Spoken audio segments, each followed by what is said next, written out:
every city, every city basically was a star city. It had these stars around them, but they were all walled, but also cymatic shapes. These are the moats, we're told, right? Because we're all taught that castles and, you know, were these square buildings with a moat. But when we can see them from above, there's these intricate cymatic patterns, and clearly you can see why we call them star forts, because they look like stars. So here's one in Portugal, one of the star forts, the huge amount of terraforming around it. Amazingly, this one is still in pretty much pristine condition compared to the destruction of most of the ones you find today. Piano notes. As you can see, these are all cymatic. A sharp, B, C, and they're all these cymatic shapes. These are cathedral windows, this line here. These are, you know, rose windows, they're all in cathedrals, and these are cymatic patterns, which are created through frequency, so either harmonics or intention. Down here we have, this is our DNA, so these are fractals or cymatic patterns of our DNA. This is what we get when it's good intention. We get these perfect, you know, geometrical shapes, and when it's bad intention, we get this goop. So this is like a polluted river, and this is like a clean river. And so if we tie this back to the cathedrals that have got these windows, and they're connected to the ether with all these spires, and then what else do we have in cathedrals but these things called organs, right? I mean, we have these things called organs in our body, and we just, the DNA, you know, cymatic is the same as some frequencies in these windows. So what this is all looking like is these are you know, healing factories, or not even healing, wellness, I guess, just to keep people well. They're pumping out frequencies. You can literally Google any city of the old world from the 1600s and back, and it will come up in these star fort shapes, and every single one is like Venice, and there's canals everywhere. Those were the highways of the time, but they were also so much more, with all of like this hidden technology, infrastructure, and buried history. And you can see this one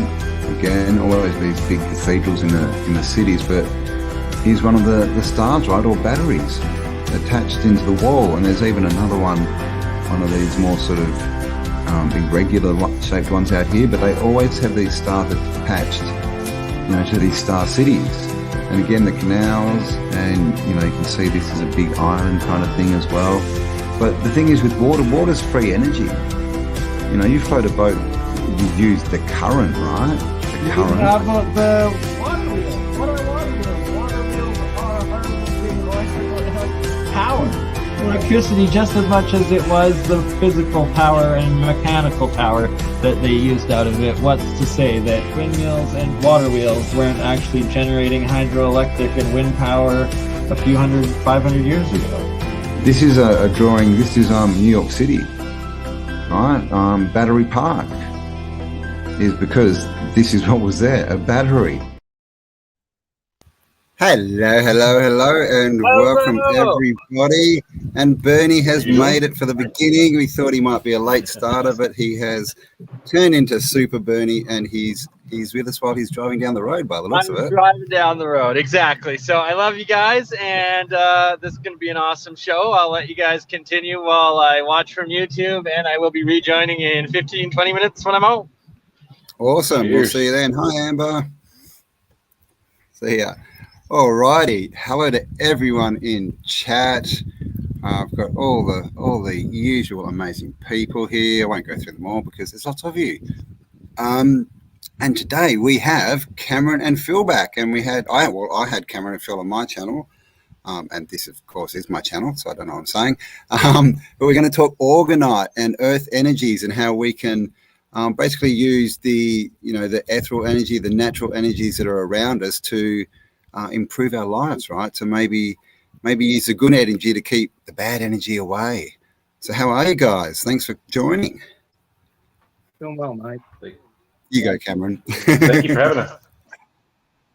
Yeah, man. Yeah, always a pleasure. And I'm sure this is going to be an awesome show.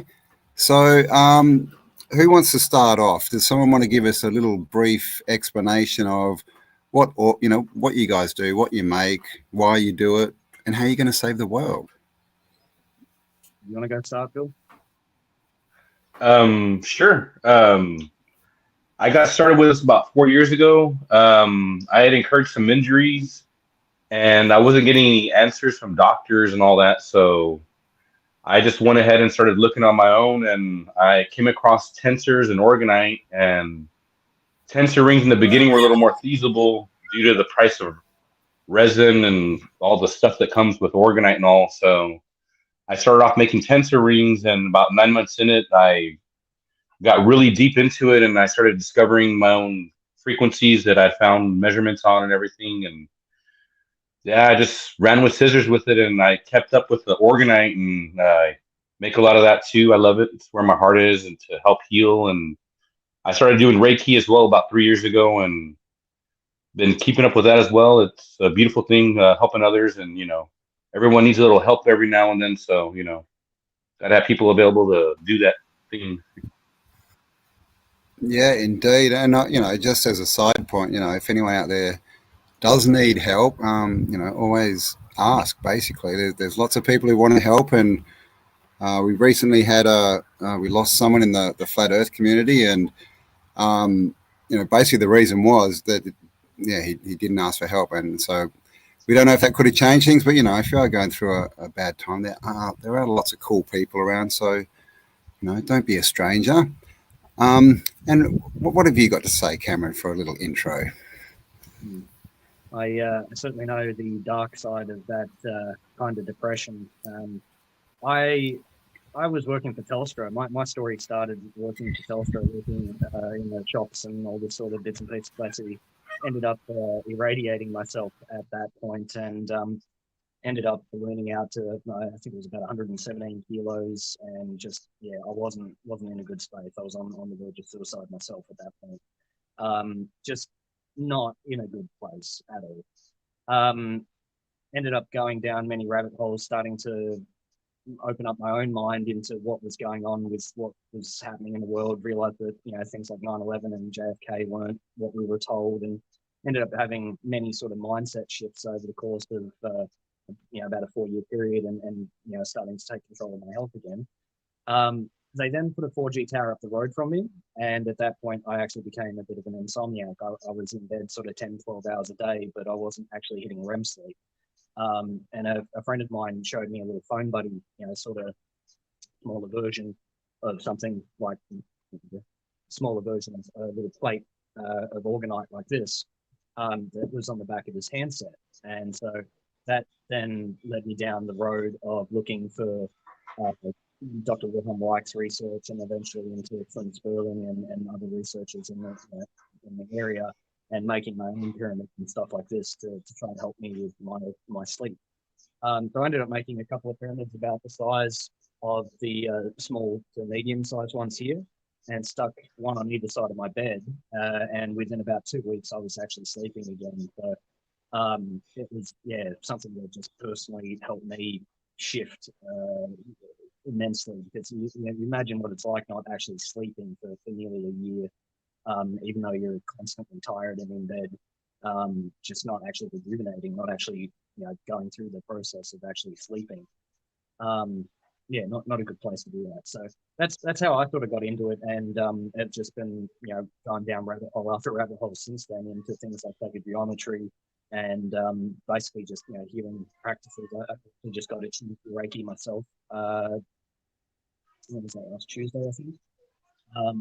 So I've gone through the attunement process now, and I've just got to keep studying and practicing that. So that'll now weave its way into what I'm doing with Orgonite and intention work.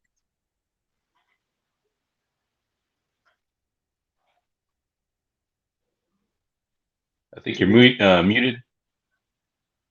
Oh, yeah, okay. I wasn't sure if we'd lost it. Sorry, the rooster was crowing. So if you hear farm noises, guys, it's because I'm on a farm. You sent me some anklets, Cameron. Like I mentioned that, everyone seemed to wear anklets, and then you went, all right, I'll make you some. So with those, like with these, tensor, I guess they're tensor rings. Is that what they're called? Is that to do with the length, right? So is the length of the copper, if you get that exact, then that equals a frequency, basically? Is that how it works? Yeah. So by taking your digital calipers, you can get them down to very, very precise measurement, up to 100th of a millimeter. And the idea being that you've got to get it to that exact measurement in order for the geometry of that measurement to actually be resonant with a particular harmonic. So, for example, the sacred Cubit is a harmonic, I think it's a harmonic fifth of the speed of light. All right. So you're just a little bit low there. Have you got a microphone or just lean forward? Let us look up your nose, mate. It could just be the connection. Let us know if there's a problem with the sound or anything, guys. Yeah, cool. So this is what we talk about a lot is frequency, right? Everything's frequency. We know the jewelry and crown jewels and all this kind of stuff. So basically wearing this kind of jewelry, these proper tuned tensors, that can affect our health. Yeah. Yes. Oh, you're breaking up there a bit, Cameron. You go, Phil. Yeah. Basically, when you go to certain cubit cuts, you're getting to exact lengths, and there's fraction cubits, which can be worn as anklets or bracelets and all that. But whenever you get to specific frequency cuts, you can lay them over the back of your head if you're laying down, or lay it on the crown of your head or whatnot, and the energy will just go right through you, and it'll help line you up and get you taken care of in whichever ways necessary, or it'll help get you attuned and your body aligned up. And it really does a great thing for the body. I mean, if you're using something like 144, I believe that resonates with hydrogen, I believe, or something like that, and it's really good to get the pH. If you put the tensor ring on your head, you can actually I've done it with my wife and my brother-in-law, where I put the ring on their head, and automatically they're like, my saliva tastes different. They can notice that pH adjustment in the body naturally, and actually really immediately, within seconds of actually having it placed on your head. That's very interesting, because I've been, for about the last couple of weeks, I've been having this different taste in my mouth too, and I'm like, what the hell's going on? And of course, I've been using tuning forks for the last couple of weeks. So, yeah, right. That's very interesting. So, because I was sort of under the impression that a frequency would be, I don't know what I was thinking, a body frequency or a muscle, but you're talking about actual molecules, if you want to call it that, hydrogen and oxygen. It's actually affecting those on a molecular level, is it? Yeah, it changes the spin rate. It makes it accelerate a lot quicker, and it's naturally getting the molecules aligned to the natural balance, natural order, if you will, of the way it should be. Nice. Wow. And pretty much anything. Sorry, you go. So, say for example, you take a tensor ring and put it over a piece of fruit, it'll be infused with water that's within that fruit with more infused, and actually, turn the stimulated hydrogen within it to a 510. So it's going to be more beneficial for you when you consume it. You can also change the flavour of a cheap bottle of wine into a really aged, nice quality bottle of wine. That's another example that people use. But yeah, pretty much anything that you would consume, be it fruit or meat or anything like that, if you've got that kind of energy building in the back of what it's organized or something in food, it'll keep and preserve all of that food and also imbue it with better natural energy for when you actually consume it. Cool. Yeah, we're still having a few audio issues with you there, Cam. So I'm not sure if you can. I'm not sure if there's something around your microphone, brother, but you're just on a laptop, are you? No, on the. Oh, there. Yeah, you sound a lot clearer there. That's better. Oh, okay, I didn't actually do anything. Is it still good? Yeah, you sound better. You sound a lot better. It looks like when you're turning your head to the, now it's opposite, isn't it? To the right, it gets a bit better. That way? Right, okay. I don't know, it may just be a theory. We'll see how we go. We'll all, I know what you need. You need to put a piece of Orgonite. You've got a piece of Orgonite there? That will definitely improve the connection. Balance out. I think that works. All right. It's not that there's interfering, is it? Maybe it's because your whole room's like, woo. I've got Orgonite all over. So a lot of the Orgonite we see is in a pyramid shape. Is that just to direct the energy? Because I had a chat with Dr. Sam, the Bosnian pyramid guy, last week, and obviously that's a pyramid, and they've done all these tests on it, and that thing is emitting Orgon energy, and it's also got a beam of 24 hertz shooting out the top of it. Is there a correlation apart from the geometry there? They're known as holy hand grenades. Just when the you're geometry you making think that helps the Orgon? The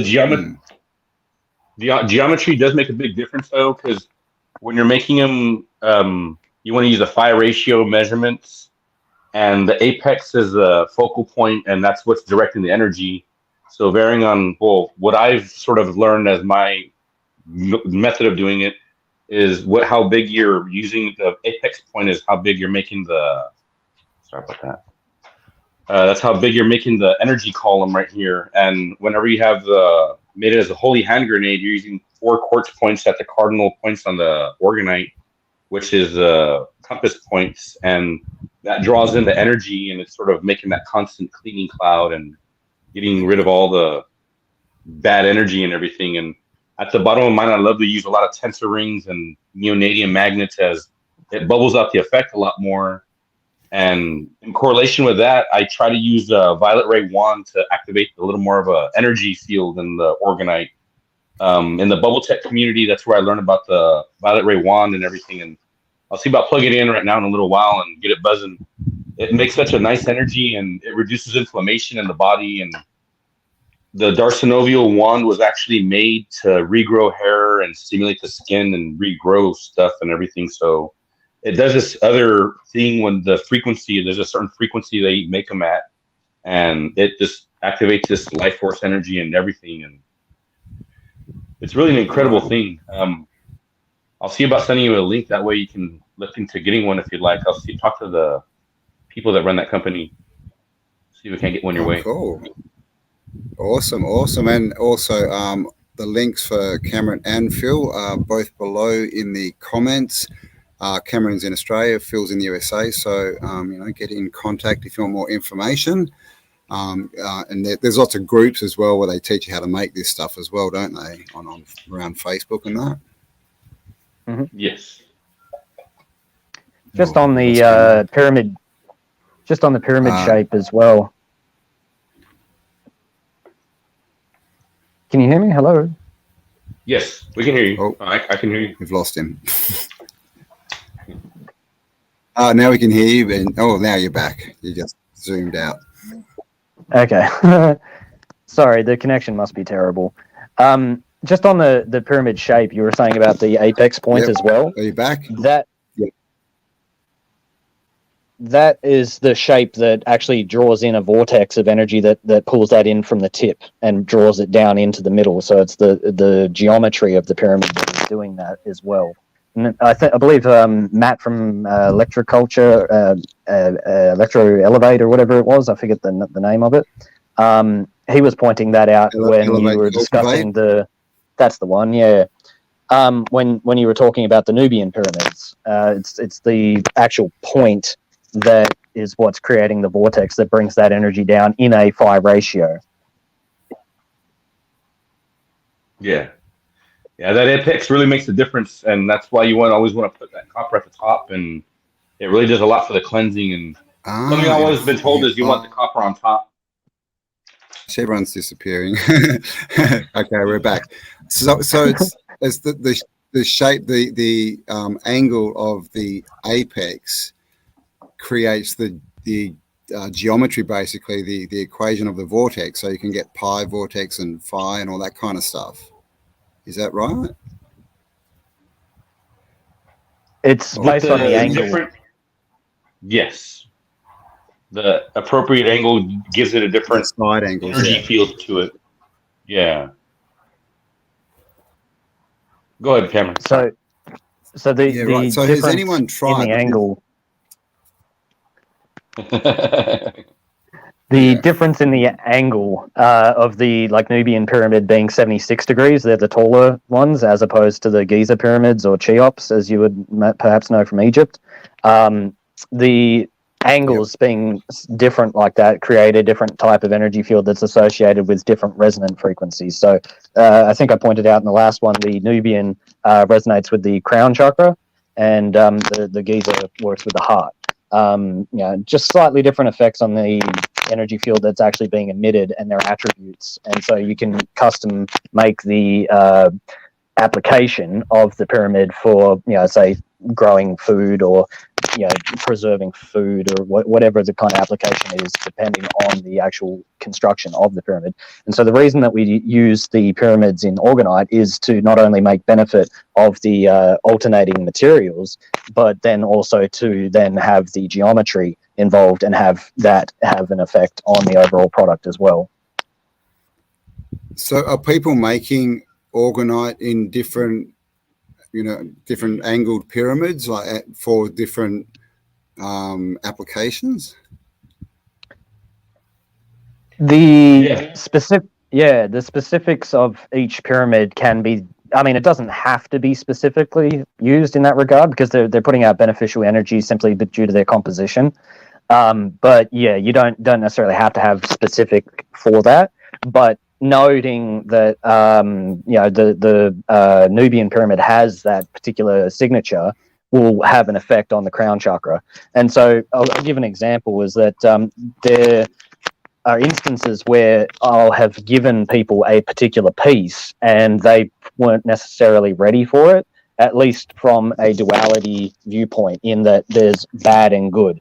If you're coming at it from unity consciousness, you sort of look at it, this instance of quote unquote negativity that has then manifest in my life after receiving this Orgonite pyramid, it's actually giving you an opportunity to address that and look at the shadow work. And if you reject that kind of work, when the pyramid is in your presence, then you're going to have a bad time, and it's going to have more of an effect on what's actually happening in your life, because it's giving you an opportunity to look at your shadows. And that would be the 76-degree pyramid that's working on the crown chakra. So it's working at that higher level of your shadow work. And so if you've got unresolved issues, it's going to point those out. And if you're not willing to work or aware of that was in fact happening, it's going to then push you away and cause other issues in your life, which you'll then view as negative, because you're looking at it through that duality viewpoint, rather than going, okay, this is a lesson to learn from. So we're going to be crackling. Are you talking through your earpiece? Have you got like a microphone plugged into that earpiece? Yes. Are you talking into? Have you got like is there a microphone on those? You just unplugged it? Yeah, maybe unplug it and see if that works a bit, because it sounds like the connection in it is crackling. Oh, right. I need to get a new set. Are you there, Phil? Is anybody? Yeah, I'm still here. I'm right here. Am I live?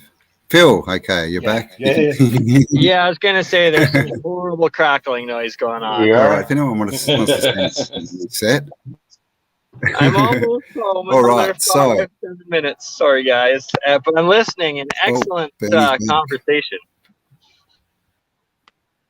Yeah, with the Orgonite, the great thing is it works a lot like electroculture in that aspect that it really enhances the plant growth. It really has this overall benefit of like everything. I mean, you don't have to water the ground so much, and it just revitalizes that plant into a whole new substance almost. It's just like phenomenal how it works in that aspect. Orgonite is essentially like this electroculture. It's the energy of the environment being brought in and utilized for plant growth and for life stimulation.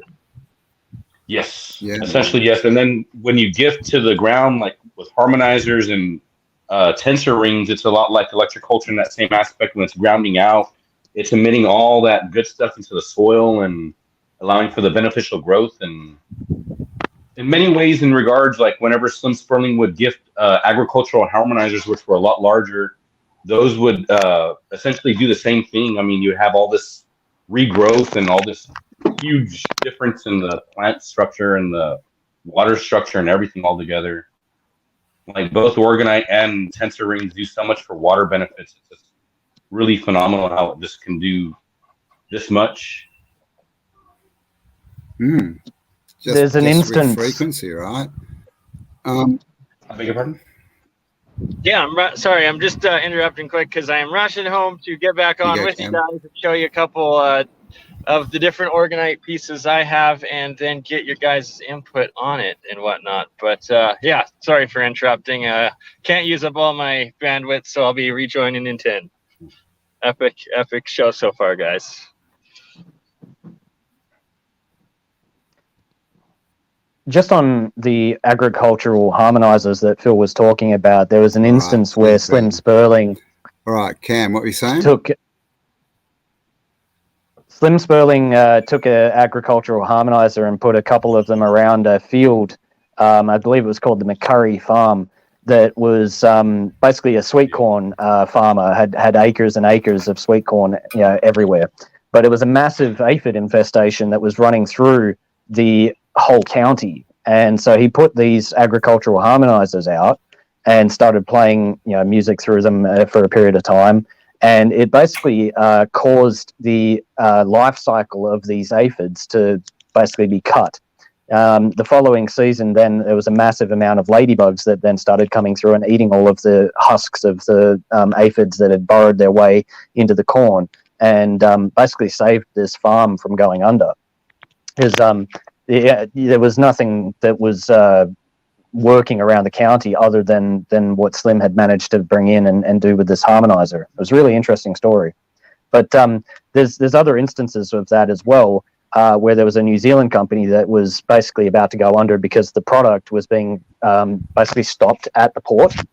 The port was rejecting the food at the entry point because it was rotten when it was actually got there. He then installed a few of these small harmonizers into the ships that were transporting it, but also tensor rings all across all of the water lines everywhere within the greenhouses and stuff that they were using, and over all of their catchment tanks and stuff like this. And it got to a point where this company not only turned itself around, but there was prestige sort of Japanese restaurants that were trying to buy all of their stock beforehand at 50% above the market rate, just so that they could secure that particular product. Wow. And that's after it's been grown, that's having that effect.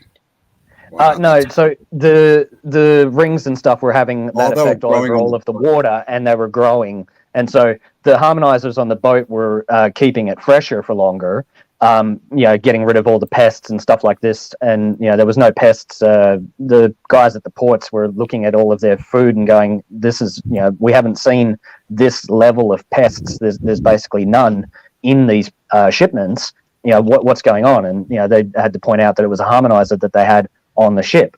But not only did it prevent the insects and the decay along the trip, but they were using all of these devices in the actual growth process over all of their water that they were using to grow the food itself. And so it was growing to incredible vitality and bigger size and stuff like this, and was being praised because of it. Cool. So is that a harmonizer, is it, Phil? Yes. Yeah, this is a larger, not the full Cubit size, but this is a larger size harmonizer, and this will cover a substantial area. Something about this size will cover about close to, what is it? I want to say it's 24 kilometers or something like that. I want to say. I can't remember exactly in kilometers, but I want to say it's something like a little more than 15 miles. It's somewhere around there, I want to say. But they do a very good job.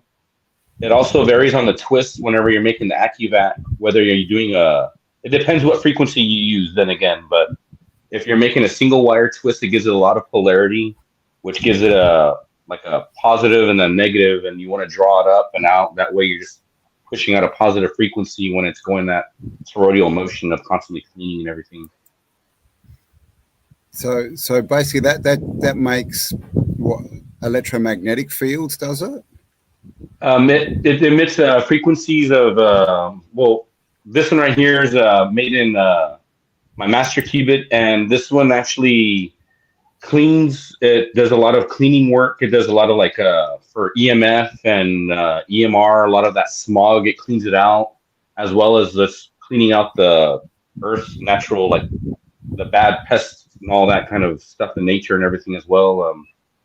It does a lot. This one's sort of this frequency I have right here. I made it's go-to for me for a lot of different things. It's great for structuring water. Like if you had one of these over like your water container, it would just do phenomenal things on cleaning that water out and everything. And if you have it outside, even if you actually, something that Slim Sperling did was he would play the sound of a whale, and that would supposedly make it rain. And I haven't actually, I need to get an audio track and try that out myself. I haven't done it. But what I've done with these is I would put them on a sprinkler outside, and it would cause a random showering effect of rain in my area.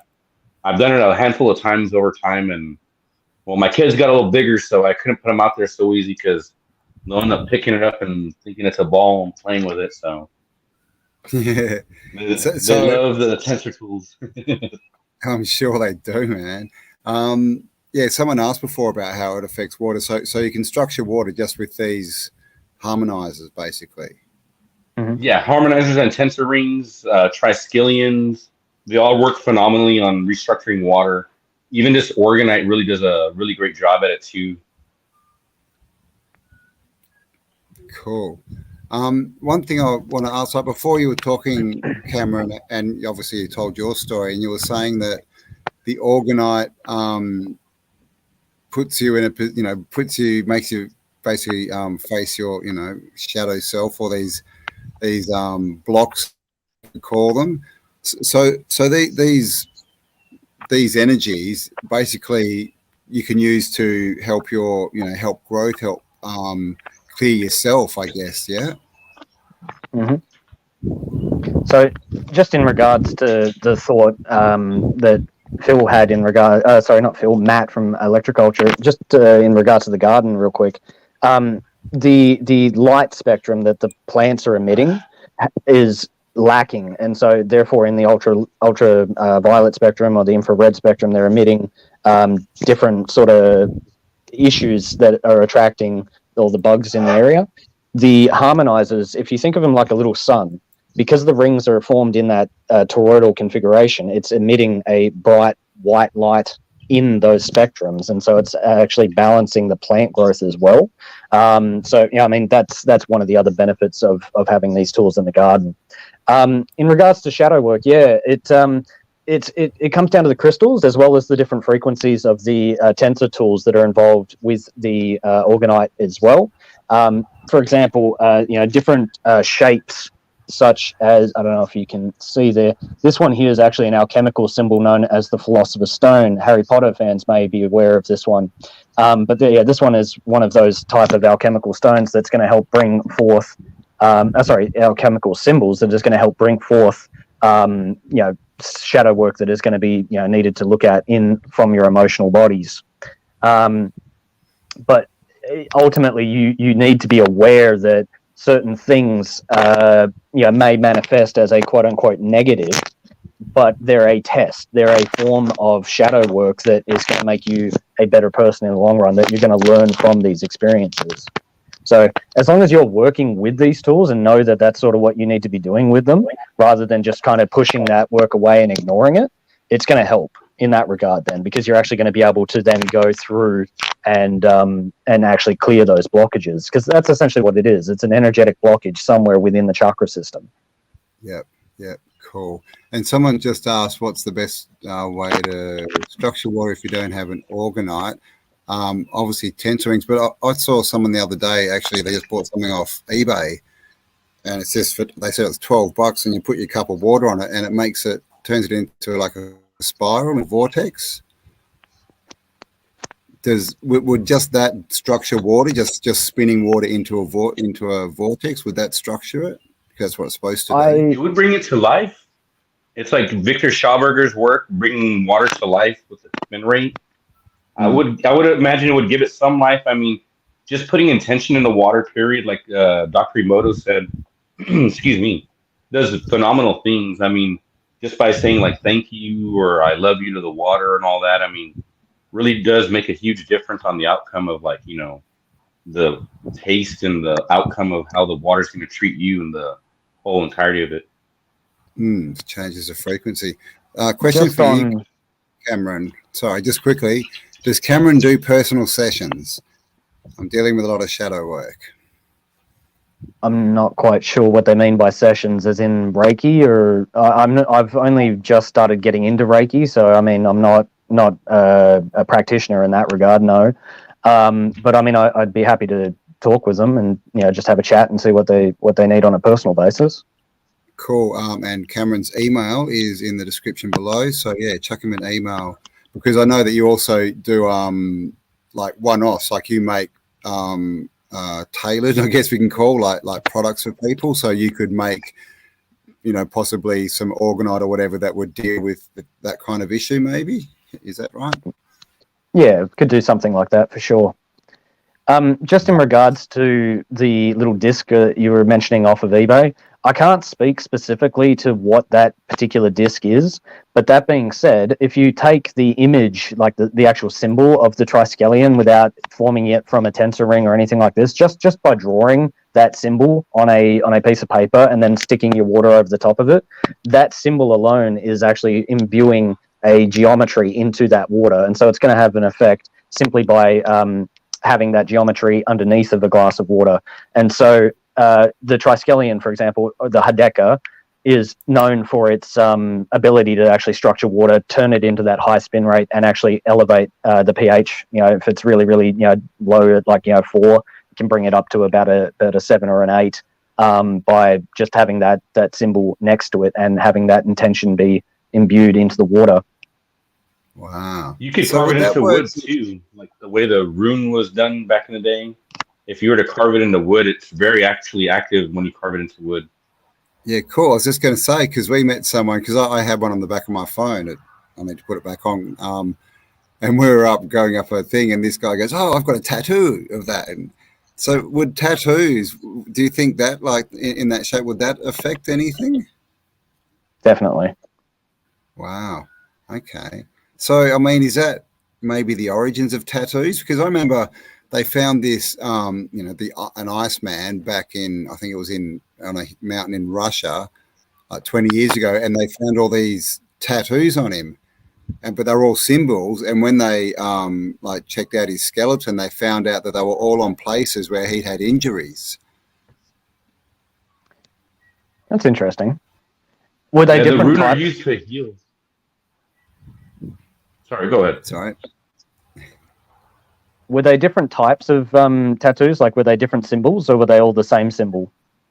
No, as far as I know, they were different. Okay. Yeah. I'll send you a little picture. I have a friend of mine's into rune a lot more, and he has a picture of the rune which coincide with the chakras and everything. So for every place, there's actually a certain rune you can place over the certain area, and it'll help align the chakras. Because they were doing rune actually like way before a lot of writing were around and everything, and it's got like a really, really old origin. I couldn't even begin to tell you where it started. I've heard there's some early versions of rune from Turkey that are very similar to the Elder Futhark, which is a German rune, I think. So it goes back pretty far. Yeah. Wow, it's making me think about all these buildings. So for a bit more practical thing, like I was talking to Cameron a week or so ago, and we've actually, where we are, there was no power, so power was brought in, and there's a big power pole next to the abode and a big thing on the wall, which just happens to be next to one of the bedrooms. And so you very kindly, as you always do, have made some stuff and sent it across. So what are the practical, as far as people using this, what are the practicals for getting rid of bad EMF, basically bad juju? So yeah, this is one of the things that cuts close to home for me, is because of the fact that I ended up as an insomniac. So that's, like I pointed out, that's how I got into it, is just EMF exposure, just out the wazoo. Ended up becoming an insomniac. So things like your thin little pillow plates like these, they're really good. You stick under your pillow, get yourself a better night's sleep, removes all the negative EMR around your head. More personalized little things like your tensor rings. You've got a whole bunch of different sized rings that are different frequencies depending on where you want to put them. But again, they do the same sort of thing. So if you don't want to put a pillow plate or something like that under it, you can put that under instead. All of your rings, they're really good at structuring water. So put them all over your water taps, over your water mains, this sort of stuff, and it'll help with all of that. Things like this one here, engine muck that up. Engine Energizer. Basically, nice. It's an Orgonite with a couple of different tensors, the fire-based and the sacred Cubit based, which is physical, and some shungite and your different various types of metals. But with the threaded bolt there, you just screw that into the firewall of your vehicle, and that will then help with the rhythmic motion of the motor itself. Other things like your pyramids, just passive around the house so that you can have your modem and not have it just beaming positive charge into you, because it's then flipping out that charge into a negative. Yeah, right. Negative in the sense that it's not got a positive charge, electrical charge to it anymore. It's actually imbued with life force. Yeah, like negative ions. Yeah. Just going back to that engine bit, someone actually sent me a link. Well, I saw it today. Peter Brock, back in the day, he had some of that in his engine, and he ended up getting into a big fight with people. But he was finding it was giving him better fuel economy and basically better performance. And anyone who doesn't know who Peter Brock is from overseas, he's like the Australian champion car racer. Is that what you call him? For decades, he was the man. So I mean, he stood behind that too and said, yeah, this stuff works. So is that what you're finding, like better fuel economy as well? And I don't have any sort of data to back it with, in the sense of stuff written out in a chart, and I've done a study. Here's 100 people with their engines and yada yada, because there's no real way to cross-reference that with so many different types of vehicles at my level. So I can only give anecdotal type information of people that have purchased them and have then given me feedback. They're making the claims that they have seen a 10 to 15% sort of increase in fuel efficiency, but the most sort of common part of it is that they have found that the rattlier their car, kind of older vehicles, lots of creaks and stuff like this, they tend to quieten down a little bit. The rhythmic motion within the motor is harmonized, and so it's actually optimizing the running of the engine, and so it's not as clunky, if that makes sense. Yeah. Just a quick question on the resin. Now obviously the resin is, it holds it together, but it also creates a piezoelectric effect. So what kind of resins are you using, or what kind of resins should people use if they're going to build stuff? I use polyester resin. Sorry, Phil. I use polyester resin, but I believe Phil uses epoxy. Yeah, I use a food-grade epoxy resin. When I first started making it, my younger daughter was about 3 years old, so I didn't want her putting anything in her mouth that was going to make her potentially sick or anything, and I had to look for the food grade, and I sort of stuck it out with that ever since. Cool. EMF Paint. What is EMF Paint? Now, I don't know if you guys know a lot about this, but there's colors. They say that just different colors, down to literally, I've heard if you get a yellow phone cover, it'll block a lot of the bad EMF. Do you know what EMF Paint is, or anything about that? They use black tourmaline in paint, I believe, and they also use shungite in paint. They also use it to block everything else. It's like basically making a Faraday cage for your home whenever they use that. Okay, so that's something that you buy, is it, or can you just get paint and put like shungite and stuff in it, or You could make your own. Potentially do that. Yeah. The way I've seen people do it internally inside their houses is they take red iron oxide as a powder and then crush their own quartz and crush their quartz down to a very, very fine powder. They then take that mixture and then mix that in with paint and or a resin. I'm not sure if they do it in two parts, like they paint the wall and then apply the resin, but in either case, it's again that alternating sort of material type, and it creates a barrier of orgone energy across that entire surface. It's actually very similar to what they use on the B-2 bomber or B-52 bomber, or whatever the designation for the stealth bomber was. You know, the big black one. Oh yeah, that one. Mm. Yeah, right. A few people have mentioned lead paint, and of course they've taken that away.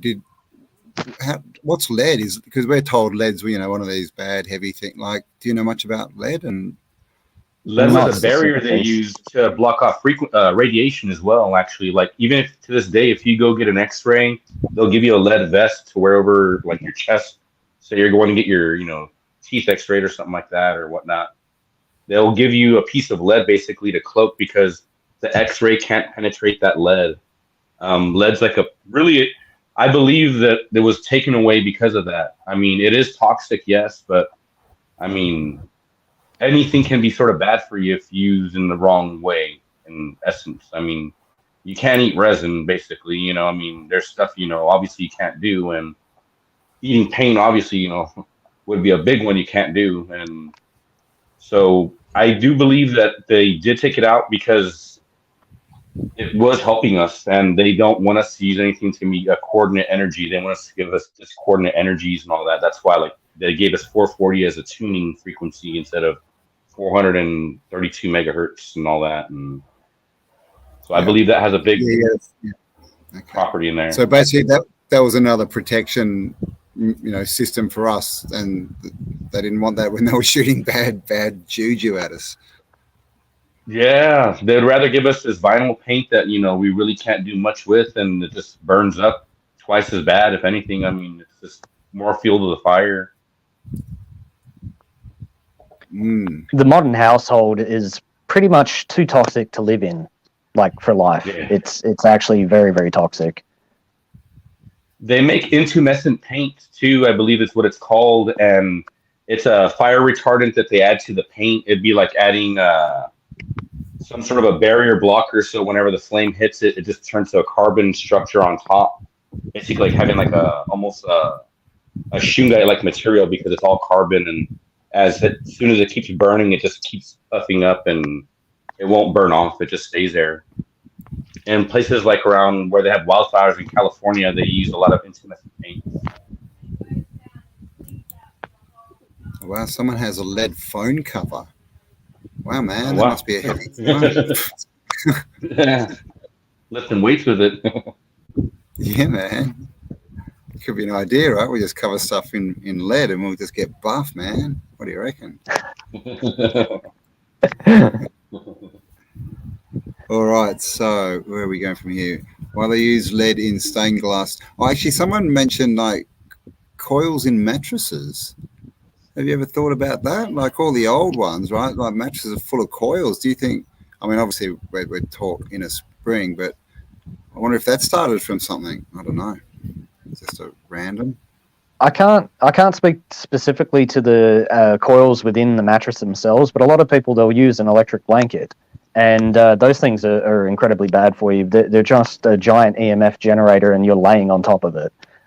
So if you have one of these things, please don't, for your own sake. But what you can do, if you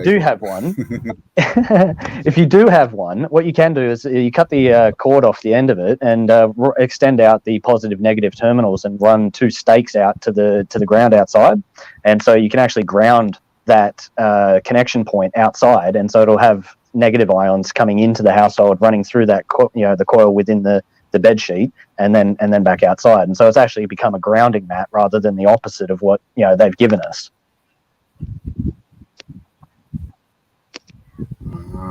You'd be able to ground a lot more, so you wouldn't be nice, because this is all basic.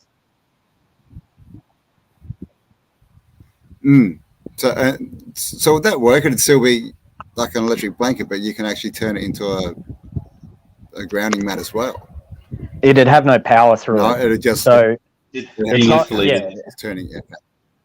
you're just turning it into a negative ion generator by having it ground out to the outside. There's no electrical current running through it. Yeah, right. Okay. Just using the circuitry. Mm. Yeah, it'd be keeping a discordant energy. It's not a bad idea, you know. Maybe you could, you know, be a good yoga mat or something. I'm not sure, right? But this is the thing, like everything, like I mean, just circuitry, right? Just what's if you know if all the tensors are made of copper, pretty much, just like all the wires running through our house, and obviously all these wires are just cut at random lengths and all this kind of stuff. So is that, are they basically emitting the bad energy? Like they're doing the opposite effect if they're not at cut to exact lengths? Well, typically speaking, the energy is sort of discordant when it's passing through a house. What you'd want to do is put like a tensor ring on your electric meter or your smart meter outside. It'll help restructure the energy, so it'll, when it's passing through, it's going to be making that column of energy and light. So when it goes through, it's just going to be positive energy going through, and it's going to sort of keep it structured so it's more positive flowing with a cohesive energy and not disruptive or negative energy, as opposed to any other way you can have it. As well, it's good to put like Orgonite on top of it. I don't know if I have any smaller pieces here, but I mean, even if you were to put like this is a little miniature Chembuster travel size. Even if you were to put something like this over the top of it, if you had enough room, I mean, that would just do so much for it and really help keep the energy more aligned and better structured. Yeah, well, I've heard people have been going out and planting this stuff around 5G towers. Yeah, gifting's a phenomenal thing. It does so much for the environment. It really, really makes a huge difference. Nice. Welcome back, Mr. Burn-Eye, Third Eye, Mind's Eye, without the bow tie. How you doing? Oh, I think you're on mute. Are you? Can't hear you. Doesn't say you're on mute. Now. No. Can you hear me now? Oh, there we go. Yep. There we Yep. go. You are. Now you can hear me now? All right. Sorry about that. Yeah. It's like we're back in the 1990s. Epic info you guys have been going over. I've been listening the whole time, and yeah, like ooh, Cameron, I see you got some massive guys in the background there. And that you guys do different coils as well as the pyramids, as well as the Orgonite, and then coils within the pyramids. Just have you tried nano-coating with the copper or any of the monoatomics or stuff like that? Not yet. Looking into GANs and nano-coating. That's my next project to start looking into as a research avenue. Right, because nano-coating does do a lot more for the energy. It boosts up the energy when you add whenever you really toast that copper ring. Like I've done a couple intentionally like that. I didn't add any caustic soda to it, but I put it in there without cleaning it or anything, and the energy does pop a lot more. It boosts up the energy. It's like adding a crystal form almost over the ring. It's like when you let the patina stay on there and you don't clean it and you just set it in the Orgonite, it really structures the energy to like a lot. It amplifies it, in my opinion. I mean, I don't know. Yeah. A lot of people have a lot of different actual opinions on it, but actual physics in it. And from my understanding of the nano-coating process, that you're building these nano-tubed structural lattice layers on the outside of the metals, which then interact with the monoatomics or GANs or ORMUS, whatever you want to call it. But this plasma state material, which is then plasma energy, higher dimensional energy, and then you're able to then, through this lattice geometry structures, utilize this resonant energy, and that it's essentially organizing and transferring or converting this orgone static plasma energy into useful life or electrical energy from it. And the key part when creating these nano-coating layers is that right as it's starting to solidify and drying out, that you put electrical charge through it that then organizes and directs all of the electrons and into one direction, and then gives you that exponential boost in useful energy properties from it. And that with voltmeter, just having it connected to like a voltmeter as it's drying is enough of a small charge that orients all of the electrons into one direction, and then turns that into a macro layered directional force of energy on your coatings and on your structures, metals and stuff. Sounds like the process of when we heat the rings, and it then has all of the crystalline structure of the copper lay one direction in the tensor ring. That's actually another way of nano-coating. That's exactly what you're doing. You're bang on with that. It's one and the same, and it has so there's three ways of nano-coating. It's the caustic, or it's the heat flame to it, or it's the electrolysis process on in the water. The three ways. Yeah, the caustic soda is the one I've heard of. Whenever you just really heat it up and you have that caustic soda on there, and it sort of just leaves a layer that doesn't fall off so easy, because whenever you just super saturate it with heat, it can sort of flake off, and if you're not giving it that electrostatic current, the static will just make it just sort of like flake off into little pieces, and it'll float around. So it's really good that whenever you do have, like what he was saying, what Bernie was saying, that static current to keep it annealed to the ring in that same access or process rather. Nice. Bernie's disappeared. Where have you gone, Bernie? There we are. Big shout out to you, Alchemist, as well for your support. Got that in finally. Sorry, you can go so now, Bernie. Here's the black coppered layer. This is I did this through the caustic process of nano-coating, where you can see it's black compared to regular copper. And that it is, though, very delicate, and as it wears down and like is touched, it breaks down.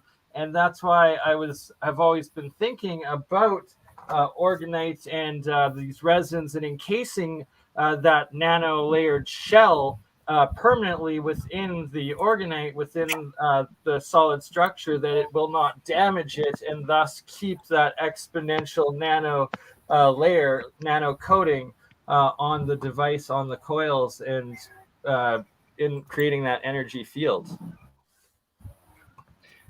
Yeah, with peanut butter and Kishi, jelly. Yeah, the Kishi works really great. I noticed you got the 2 sets of coils. You already have that other inner coil already wound inside there, Bernie? Yeah, so the triple Magrav solenoid coils. There's coil within One, two. coil. Yeah, it's toroid within toroid. Solenoid within a solenoid within a solenoid. The 3 layers of wires going through in the Magrav Keshi coils. Yeah, they do phenomenal things. I've had a few friends that make it. That's actually one of the things I've been wanting to get into. I just really haven't had the time to spread out and sort of branch off into that one. But the nano coating really does phenomenal things, though. It's a great thing. So, and then this one right here, it's the wrong, it's not the proportional size, where these are the proportional size of 144 to 81 rings on them.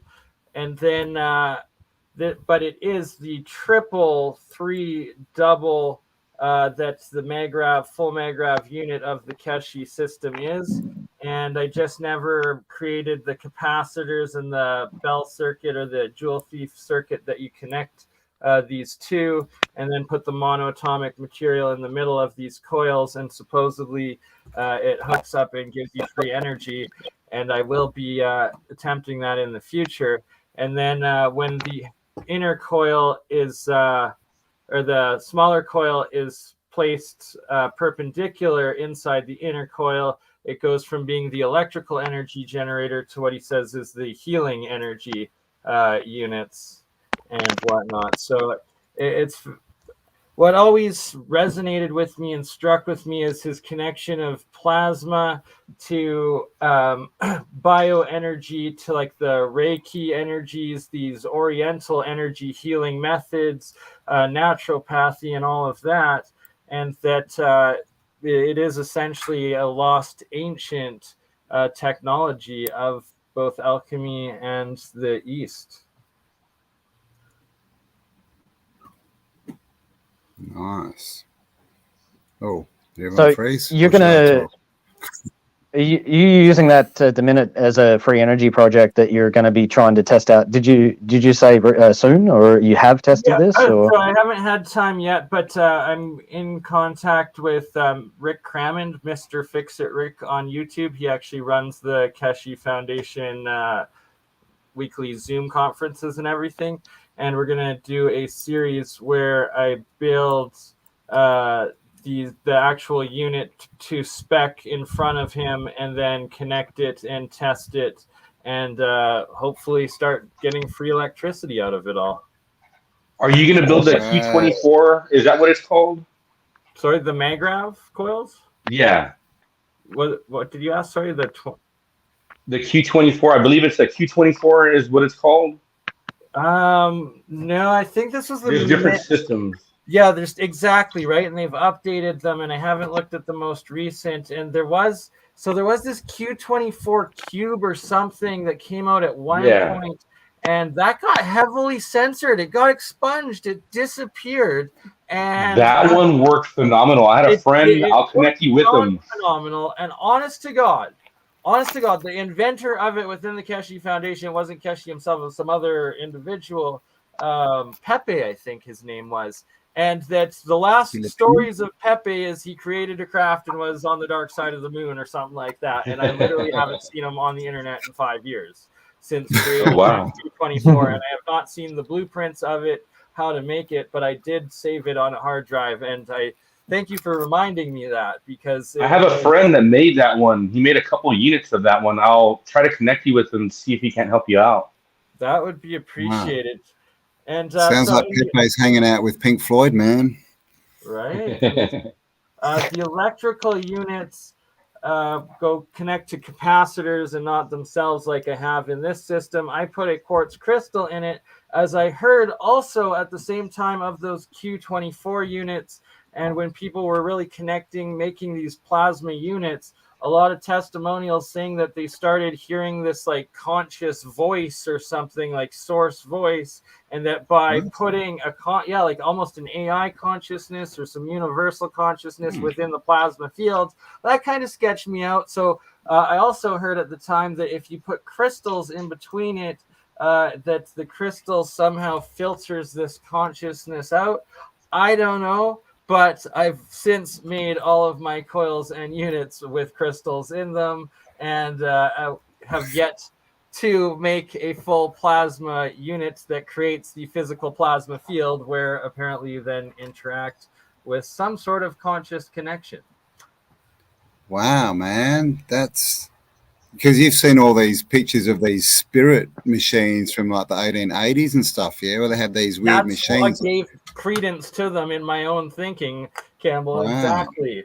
Of when I saw those, I was like, are they fake? Because like with what I've seen on, like, you know, like just who knows, right? Who knows? Yeah. If we think of death not as a ending, but like just a shift between two different types of states, and now we're harnessing plasma states, why is it infeasible that we would not have this type of technology and actually be able to interact with those realms? But we're told that it's not possible. It's not, it's all magic. It's not something that is real, and so don't even think about it. Great point, Cameron. And why now have we gone to all this digital instead of analog? And are all of these digital frequencies, radio frequencies, X-ray, like all these harmful different electro energies being broadcast everywhere at us? Is that to prevent and prohibit our natural interaction with this higher energy field and dimensions of the spiritual realm, Gaia, and so forth.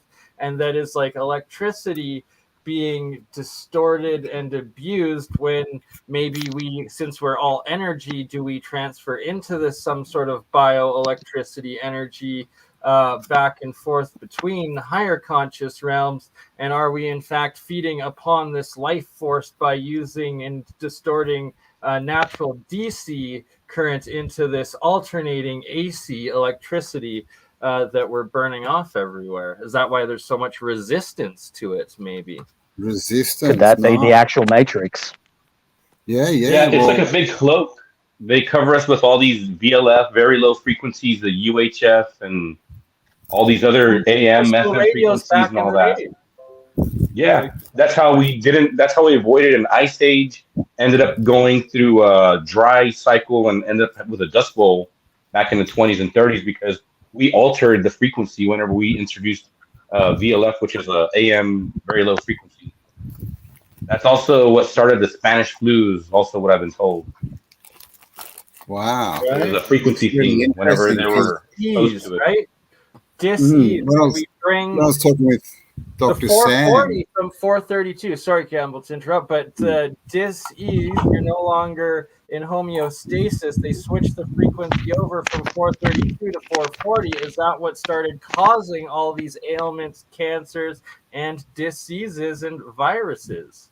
dis-ease, They right? say- Yeah. Right. They say a lot of it was to do with mind control. 440 makes you more subservient and more. It's like eating fluoride. Basically, you're just going to make yourself more prone to this whatever you're being told to do. And through that 440, not only do they make it discordant energy, but they control people through anger and just different things that they're embedding into the frequency like that. And that's how they keep people sort of cloaked with this, and they keep them resonating so much lower whenever there's so much more to growth. And Absolutely. Yeah, Vibrating yeah. on that lower frequency of act, react, like Fight or flight. Yeah, man. fight or flight, exactly, right? And that instead of love, light, and like a higher dimensional thought, you start thinking of others, you start thinking of the future, you're literally taking your consciousness throughout time. Or are you degrading down to this anger or fear, fight or flight, where you no longer think of others, you're only on your own survival, you're going to harm others to try to survive yourself, and no longer in a communal higher timeline and community. the reptilian brain, that's when you're resonating a lot lower when you're using the reptilian brain. That's like basically would be the 2D of what we would be, brought down to if we're resonating at that level and everything.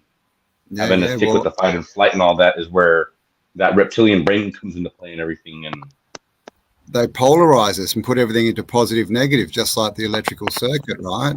And so we're switching between, obviously with positive and negative. If something's positive or good, then the opposite is negative or bad, right? And that's the fight or flight. That's all this judgment stuff. But then, universal energy, free energy seems to be like the one, right? It's like the pyramid, and that the polarity is at the bottom and that the apex is the combined energy. It's like the middle path. But I was going to say about the pyramids, when I was talking to Dr. Sam, I'm pretty sure it's 24 hertz. I hope that's right. This beam coming out the top, it was pointed at the sun, and they found that it was tracking the sun. It was moving around, tracking the sun as it moved. And this frequency was a communication frequency that went both ways, sent and received. So he was theorizing that, and we've all heard he's a son of portal and all this stuff. Was that a way of communicating with other realms, right? Because obviously now all that's been shut down, right? And we've been put into this closed circuit of electricity, electricity, positive and negative. yeah, that was the sun pyramid, I believe, that he was making reference to. That one has a phenomenal energy for it. I do observe the Bosnian pyramids. They're awesome. They're really, really a phenomenal thing. I don't think people have studied them enough. There's people like Tony Panzer and a few others from Australia, like Rod Bradshaw and whatnot, and They actually, I believe Rod Bradshaw works with SMD and Sun Moon Dragon Pyramid and all that, and there's a few others out there that are really, really great. And yeah, I mean, I've been researching so much on what I discovered that I don't really go astray too much right now. I'm just sort of fixated on what I've discovered to sort of bring to light for everyone else to use and utilize as healing tools in every which way you can think about it. So easy to get lost in everything because there's a full universe Oh my out goodness. there, right? That you have to pick a depth subject and just focus on it, or you'll have a million projects and none of them finish. Ain't that the truth, brother? There's a comment saying tinfoil hats work, and yeah, you're building a Faraday cage over yourself, but I've also heard inversely, some people they'll actually amplify like a satellite dish the negative frequencies if they're being bombarded. So for some it blocks it out, but for others it'll actually increase it even more. So it can go both ways. It would probably Okay, so we depend don't- on frequency, because I think, Cameron, I think you've got a copper tin hat. I was going to say, it might depend on what they actually use, because we don't actually have tin foil anymore. It's aluminium, isn't it? Yeah, They use aluminum. Yeah, they got rid of that about Good point. 10, 15 years ago. Yeah, just put a ring over your head and it'll really take care of all that energy. I mean, there you go, There you Cameron. This is my fruit And of basket. course, what does that look like but a crown? Fascinating. I'm actually going to be using one of these here. Which one is this one? I think I'm going to be taking a full-sized ring, like the full-sized on the base here, so that it fits over the top of the head, but then join it to one like this one here, and so it'll actually be a crown that's actually sitting over the top of their head like that for meditation, and be able to strap a Yeah. crystal How's the ball or shape? something like that. Right, and because the crystal's the resonator, and that's actual tech, and that's why the powers that be spent so much money, monetary value, in all their gold and their gems and rubies on top of their heads in these ridiculous crowns. It's Antiquitech. It's right on your crown. All the stones had different energies and Exactly. yeah, like And so I can't remember. Ruby has like a higher level frequency energy, if I'm not mistaken, and even Emerald's really good for that. And those were two that were utilized very widely. I mean, even aside from diamonds themselves, they use a lot of rubies and emeralds and tourmalines, I believe, too, and all that. And it's really, really crazy, like the kinds of stones they would use. And whenever you do the research and what kind of energy they carry, it's like takes it to that other spectrum, I guess you could say. I mean, and that's all jewelry, right? Like, obviously, the bangles are basically would have started as tensor rings, and necklaces, right? Like, yeah, there we go. Necklaces hang down over your heart chakra, right? Oh, show again, please, Cameron. Right, and that's just tapping into the natural bio. Oh, it's the Eye of Ra. Nice. Oops. Oh, we've Wrong lost button. Cameron. Designer gauge ones I was making. This one hasn't been cleaned yet, so it's still got that little coating on it. Right, and it's that you've got several toroidal, solenoidal fields within those designs. So that's actual electromagnetic physics. Like that, there's real engineering behind what you're making. Like it's not just this woo-woo crystal new age jewelry. Oh no, yeah. Art. It's like this is actual electrical engineering behind these different devices and technologies. Does the width of the copper have an effect, or is it just the thicker it is, the bigger the field, or? It does. The thicker it is, the stronger. Sorry, go ahead. Yes and no. Like in the fundamental basics, yes, but then once you get into like the nano-coating and into specific like resonant frequencies and masses of different fields you want to put out to affect different potential diseases, viruses, cancers, stuff like that, or biological cells, that then you'll, depending on what frequency you want coming out of the field coming out, you will need to use different smaller or thicker wires or groups of wires and such, as well as alloys, right? Different mixtures where it's not just copper. That if you put some bismuth, aluminum, silver, gold, stuff like that in, and this is a science, obviously, that's just getting started all over again, right? The tests need to be done on all of this, but that it's essentially all relevant that will affect the precision and level of success of these technologies. Yeah, definitely all the metals have different energies. I mean, I totally agree with you. Like even back in the day with milk, back in the early days, they would put a silver dollar in the milk so it wouldn't spoil, because the antimicrobial properties of the silver in itself would just do so much. So yeah, like you could make a triskelion out of silver, gold, bronze, whatever you want. I mean, the different metals carry different energies. I'll see if I can't find a paper later on, and I'll try to share it next time. But I've got a paper on the different properties of energy that the different alloys contain and everything. And bismuth is on the list. That's a really good one. It's very powerful. That one's got a very good frequency. And a few others I want to be trying out pretty soon. I want to see if I can't potentially make or something, or have someone help me make that has a forge or something. Is Nordic Gold and Shibuchi, I believe is the name.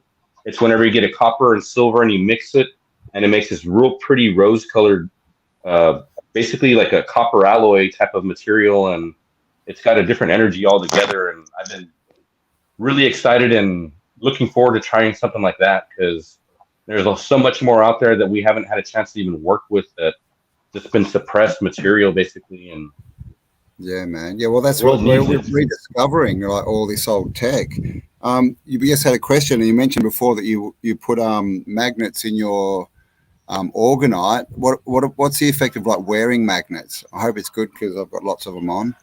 And thank you very much, Mr. Lambert, for your support. Yeah, wearing magnets is really good, because when you wear them over your arteries, it actually flattens out the red blood cells, so they have more of a surface area, so it can grab more oxygen, and you have a higher oxygen concentration in your bloodstream, giving you more energy. And it also helps because, well, it depends where you wear it, but if you wear it on your wrist, I mean, like, it's gonna go with major arteries, so it continuously charges that blood that's passing through your body and everything, and it helps in so many ways. I'm trying to be sneaky.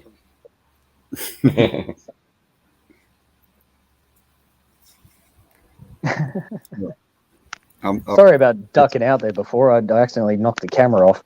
I was trying to show the... That's awesome. Yeah. Right? Look at that. Epic proportions. This is a new design that I've worked on just recently in regards to the Eye of Horus. And if you understand that the half cut of the two hemispheres of the brain is actually this symbol, you'll recognize that it's designed to be able to help with the union of the two hemispheres. And so by wearing that, you've not only got the various tensor rings that are there, but then you've also got the symbolism that is within the ring itself. Yeah, the Wajette was very good to keep people safe on our rite of passage. They would paint it on the side of a ship just to keep bad and negative energy and away. So does that shape itself?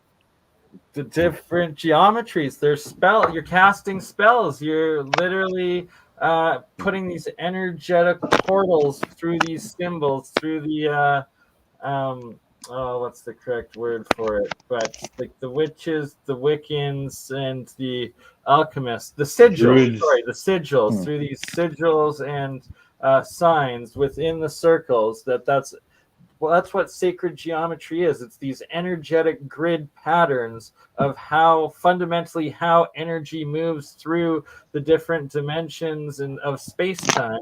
And that's what the two-dimensional sacred geometrical symbols are specific mathematical equations of the inner workings of energy of this universe. Just on the symbols as well, like when you look at corporate symbols, in particular, the really big ones, when I tell you about a big yellow M on a red background, I don't have to name the corporation and everybody's going to know exactly who I'm talking about. They're going to think about hamburgers, they're going to think about French fries, they're going to think about a drive-through. All of that is energy that is then stored in our brains that is associated with that symbol. Now, I don't have to say the name of the corporation, but everybody knows that I'm talking about McDonald's. And that symbol has such a reverence around the world in people's minds that they that in of itself is a form of spellcasting on the minds of the people that have been subjected to it. And so advertising and stuff like that, people think of this as somewhat benign and, oh, I won't be tricked by that. It's like, hang on a minute, you're actually having a spell cast over the top of you and you may not even have a clue that is happening. In fact, most people don't. Programming through television. Yeah, man. Right? Yes, it's the idiot box, by the way, not a smart TV. I'm working on this one right here. You have it connected to, YouTube and Rumble, and that's what is that? So great. Alternating two star coils. I did a double stack, and this is just 3 winds.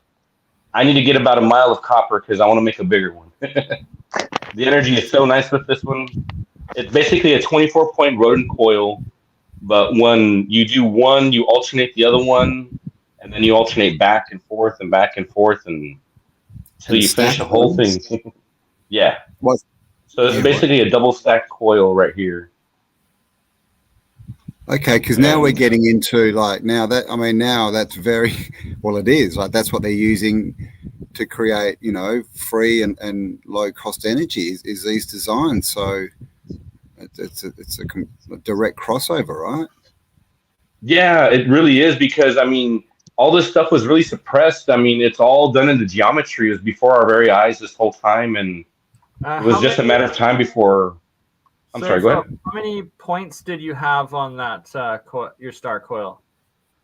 The green frame one, it's a 24-point. It's 2 12-point coils that are just basically, instead of it arranged like that, I offset it so it can just have a larger field of energy to propagate from.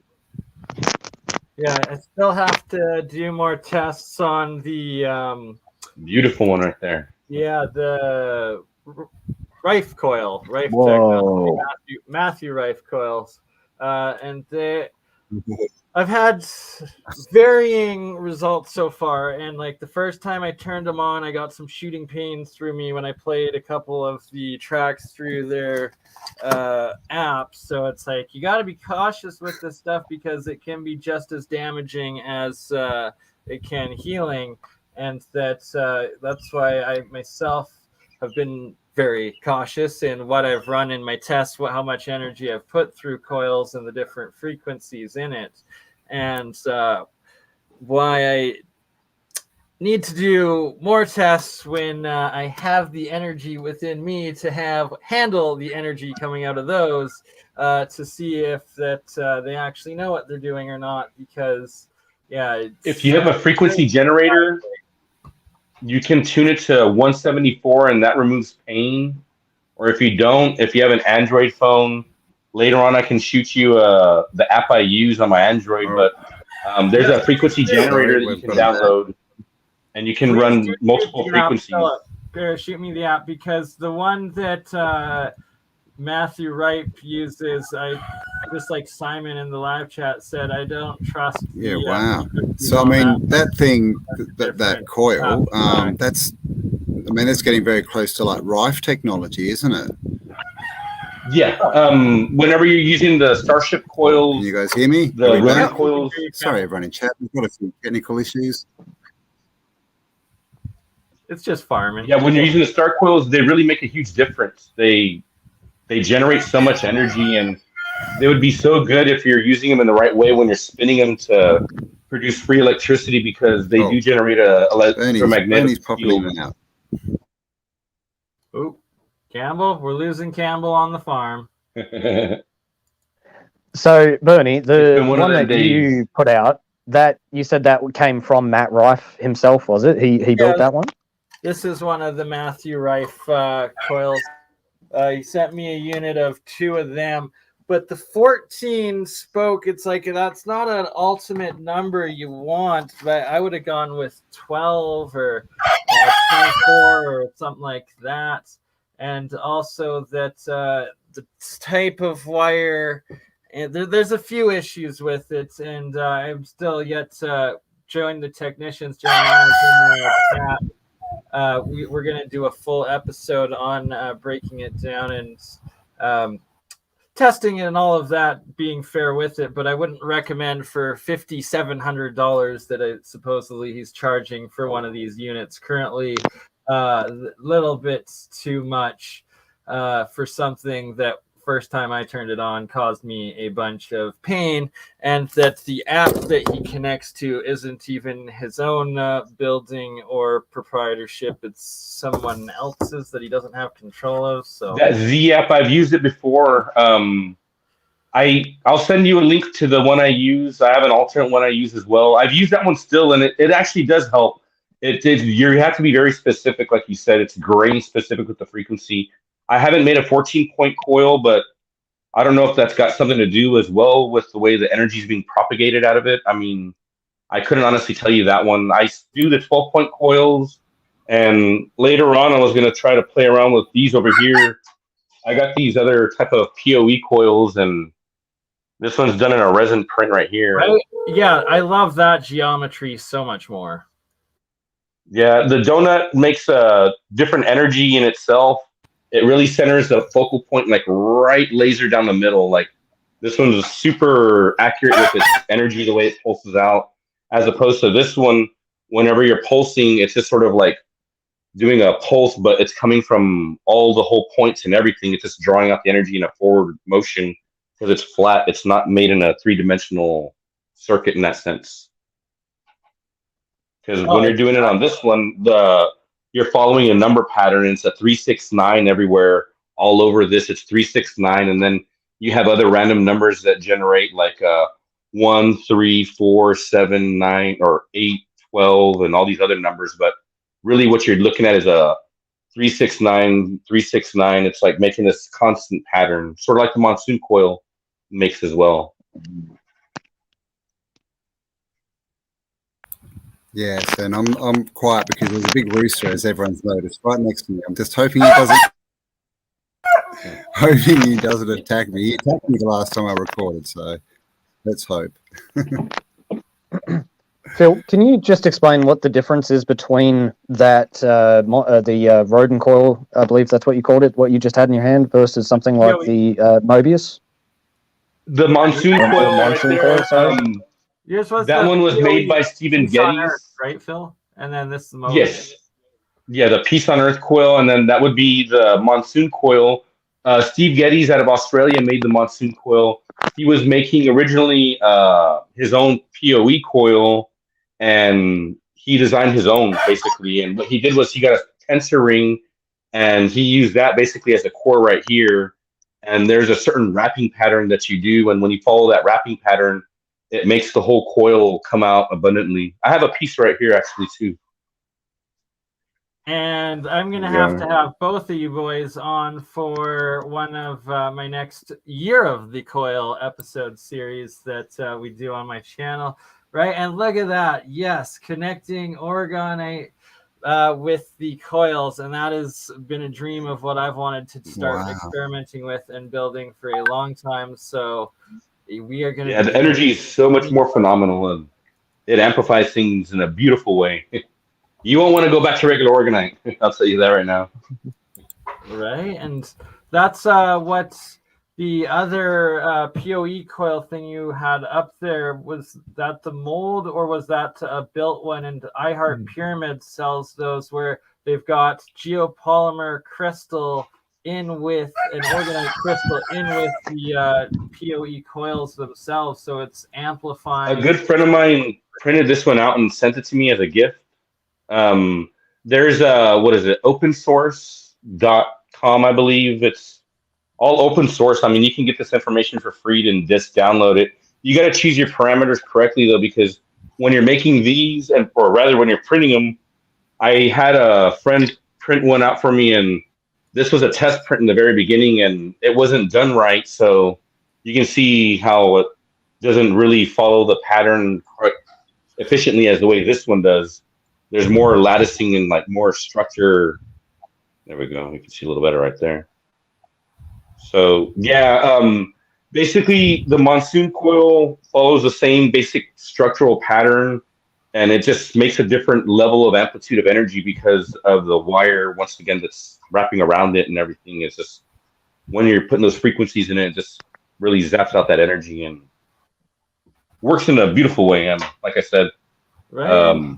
Those geometries, they just have such natural beauty into them, and that's like, sacred geometry is held sacred for so many different reasons, but beauty is just the outside layer of that shell, and at the very core is the energy that it is the structure and geometry of, in so many of them. It's amazing, these symbols that have been perverted for so long and distorted, when in fact there's thousands of meanings for each of them and contained within them. Yeah, man. Symbol. It's interesting, right? They've changed all the symbols, like you said before, Phil, to advertising. So we're literally being programmed to go consume, right, rather than being programmed to tune in. I guess be in tune and be healthy.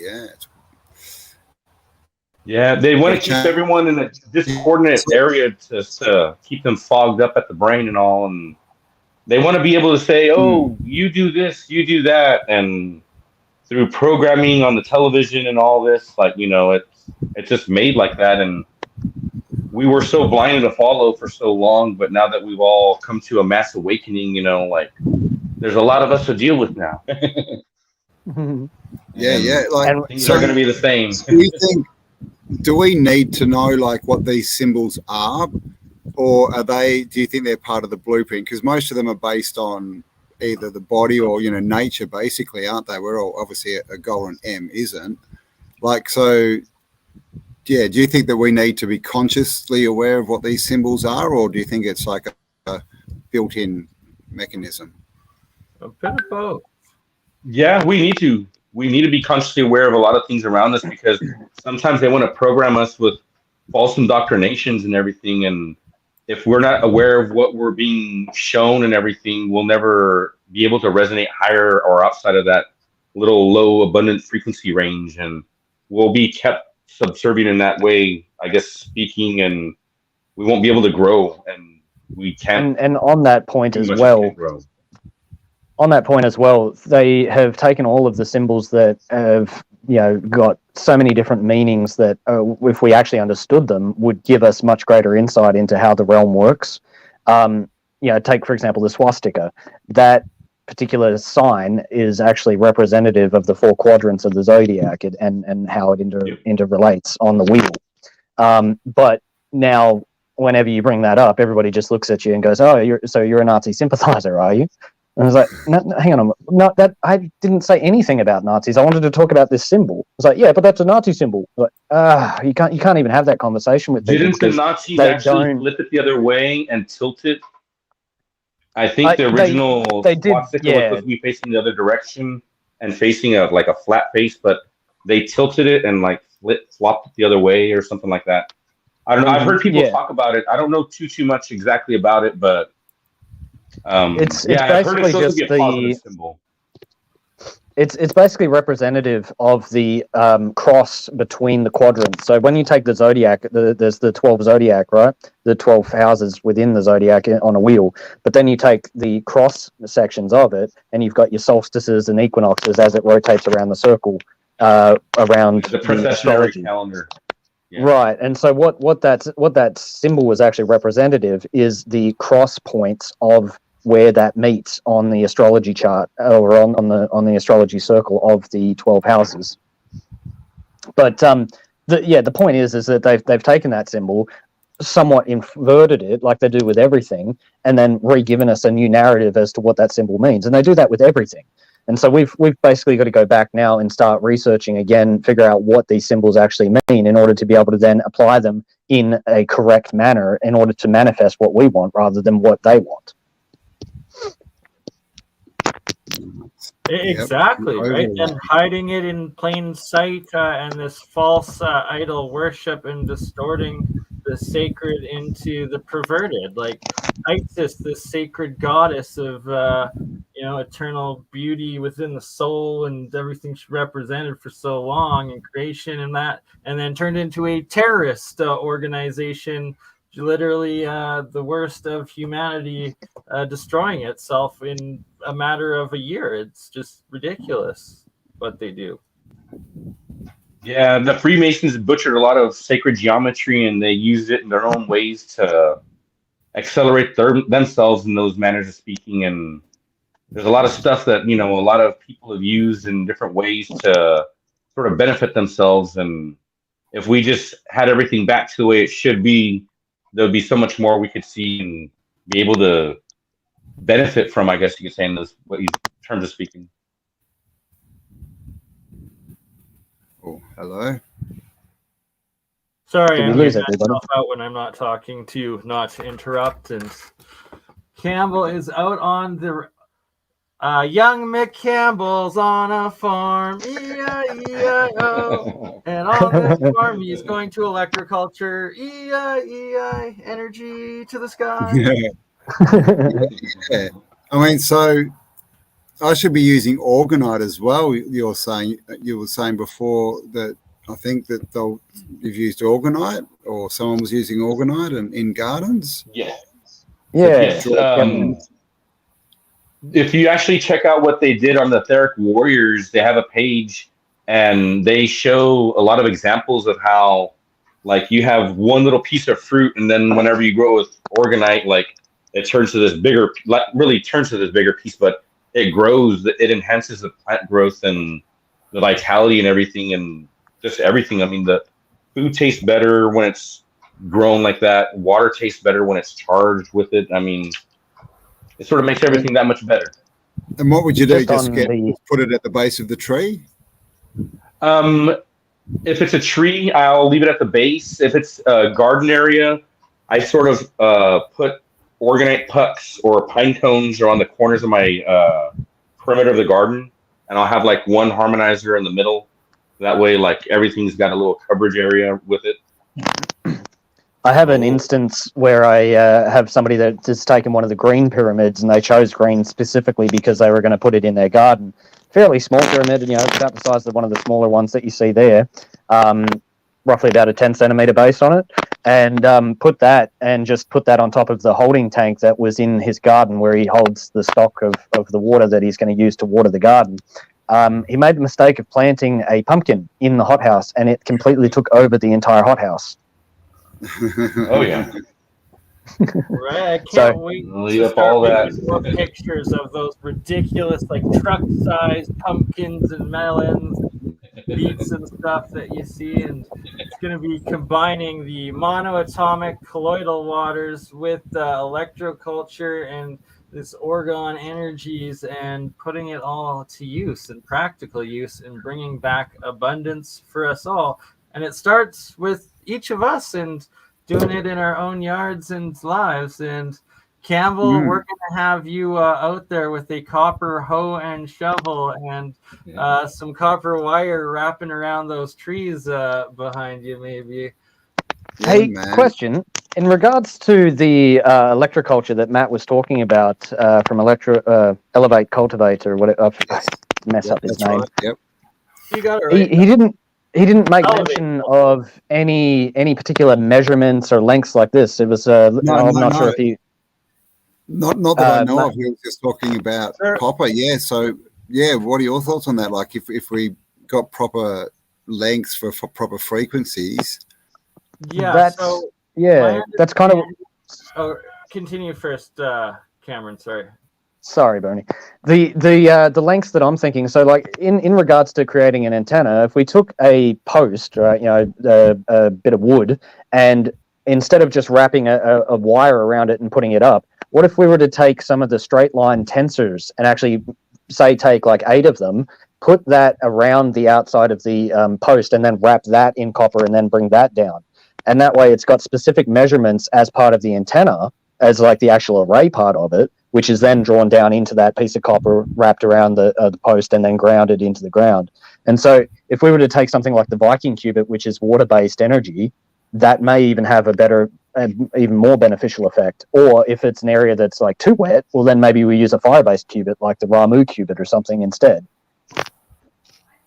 Wow. So, I mean, qubits, Yeah. I mean, they've clearly messed up our measurement system too, right? Because we're on metric here and we have imperial, which is probably closer. So, They've distorted it more, right? Of course. yeah. Just like So what is a qubit is just a defined length, right? But you're saying that they were all found and used for specific frequencies or different results, right?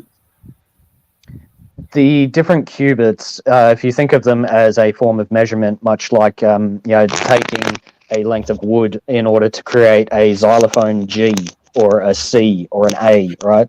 So each of the different lengths of wood have their different harmonics, different tones, and the same applies with the different qubit lengths. They all exhibit different frequencies. So the Viking Cubit is a water-based frequency that resonates at 443 megahertz, I believe. But yeah, being water-based feminine energy, if you're in an area that has not a lot of water and it's very dry, it's a droughted area, perhaps by integrating that particular frequency, because like the straight line tensors, they're just the bits of copper that are brazed on either end. They work very similar to the Lakhovsky coil in that it's creating that vortex of energy around the outside of that coil, going back and forth and alternating there. So if we took like 8 of those and put them on top of the outside of the bit of wood, the post, wrap that coil in copper and then brought that down, it would probably have more of an effect in drawing that etheric energy into it, because it's actually acting as the array rather than just a single bit of copper into the atmosphere. Yeah. Nice. So that essentially that what Matt was first saying is because you had asked Cambell when we got that response by Matt, he was saying just for the basic person to start trying it at home was to just wrap the copper wire to the stick, ground it in, and create the antenna up, and that's going to harvest just small amounts and start creating these fields. But obviously there's a way larger science to it, that geometries matter, that materials matter, that you can include more electrical or electromagnetic technologies into it, like refining the energy, the signal you're putting down in, the frequency, and all of that, with what the antenna that you create or the technology structures that you create to utilize electroculture. And some of them I'd seen in the book that, shout out Sherry Ives in the chat, sent me this electroculture book, that there's some tests back in the 20s and 30s where they were building whole nets of antenna arrays over the crops themselves, and that they were also putting in direct current and alternating current of different frequencies, and that, of course, it's an entire science of electroculture that needs to be studied and then applied accordingly, and that it's just the very basics to start with a solenoid wrapped coil or copper coil around wood, creating an antenna. I mean, that is literally a crown. This is one of Slim Sperling's harmonizers, a very small one. This is what you would consider a personal harmonizer that you could wear around your neck on a chain or something like that. But the larger full-sized versions of these, so this is a quarter measure of the sacred cubit. The full-sized rings, would end up making a harmonizer about the size of a basketball, or thereabouts. But when you take one of those ones, that's the size. Again, if you're thinking of it more like a sun, right, it's basically creating a sun-like energy in a toroid form because of the configuration of the rings in such a manner. And so that, what I was saying earlier, it's basically infusing that light spectrum back into the plants in much the same way as what Matt was talking about from Cultivate Elevate. Cool. Absolutely. And you know how we see all these old, gardens in what do they call them, palaces and things? Yeah, the but They may- Devonian or botanical gardens, the botanical. Yeah. And But- they've always built around geometry, but it's not necessarily shapes. It's more like curves and things. Do you think what kind of effect do you think that would have? 100%, Campbell. Sorry, I have to interject on this because I've been thinking about that specifically a lot lately, and that I think it's code144.com or coralcastledecoded.com, but the guy goes into the geometry of magnetic fields as well as of Adlead Scallan's book of magnetic flow and current, and that a lot of it is actually these rounded spherical shapes and designs, and that you see all these sacred geometry gardens within them, and that is essentially part of this energetic farming and what I guess we would call electroculture or orgone culture, the energy growing, energy farming. Earth energy. They're magnetrons. Agriculture, energy agriculture, I guess. They're magnetrons. Yeah, well, like even if you look at like the Stonehenge and all these other places all around the world, they're actually giant magnetrons. The churches and everything, the windows, you can actually superimpose those along with sacred geometry, and it all forms the same pattern. It's all for the same thing. It's moving energy, like y'all said earlier. And you'll find that a lot of these sacred sites and whatnot are actually falling on top of energetic points as well that are based on the cymatics. So, like, I believe it was Michael Tellinger, a lot of his work on these stone circles and stuff like that, when you look at the energy that is coming out of that particular point where they've been built, it's actually in alignment with the cymatic visual that is created from that energy. So they're basically working in tune with what is already there, and then putting down their foundations based on what the actual layout of the planet's energetics are at that point in the planet. Yeah. It's along the 33rd parallel. Sorry, I was just going to say there's a lady who actually goes into cathedrals and she records the silence, and then she'll play that silence back and record again, and she does that 7 times, and she ends up with a frequency. And of course, we know all these. Is it Rosslyn Chapel? I think it is in the UK. It literally has cubes in the ceiling with cymatic shapes on it, and it makes a song. So that's what you're sort of talking about. Is each energy point or vortex would give off a certain frequency, which equals a certain shape, cymatic shape, and so they're then tuning the structures into that frequency.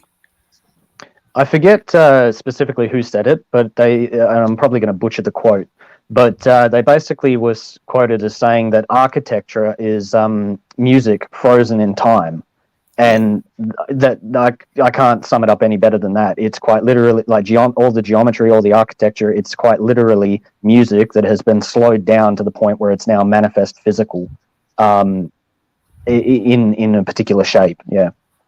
Can you grow in regards to that, they can sort of play the way a pot was made in Egyptian times, and they can pick up the sounds that were around that pot being made, the clay vessel that is. There's a lot they can do with technology, and it's like basically the vibrations that are over it. That it's like basically like a record, so they're stored in time, like a time vault. It's like electroarchaeology, man. I'm into that. Heck yeah. I was thinking of like there's parts, arcs. Parts. Arcs. Out of place architecture. Parts. Yep. Yeah. Parts, yeah. Yeah. Wow. So just as another note, like I'm just looking at this garden next to me, and of course all the raised garden beds are rectangles. So I guess when we're building gardens, we should be like focusing more on spirals and circles and arcs and things like that. Yes, sir. Yeah. When you look at the 90-degree angle that forms the square, it's quite literally a manifestation of a box, right? It's a 2D representation of a box. It's a way that they manage to keep us in a particular mindset And Yeah, so by certain building symbol. everything into squares, they've locked us into a paradigm, a way of thinking, just through the energetics of having us live in square boxes. Yeah, yeah. You know, we all know that, you know, those people who like their free masonry, the buildings, right? They have that little symbol with a couple of right angles in it. And then what do they introduce? But brutalism, which is right angle architecture. Mm-hmm. Very interesting. Wow. Okay. Yeah. Animals. Did you see the animals walking in circles?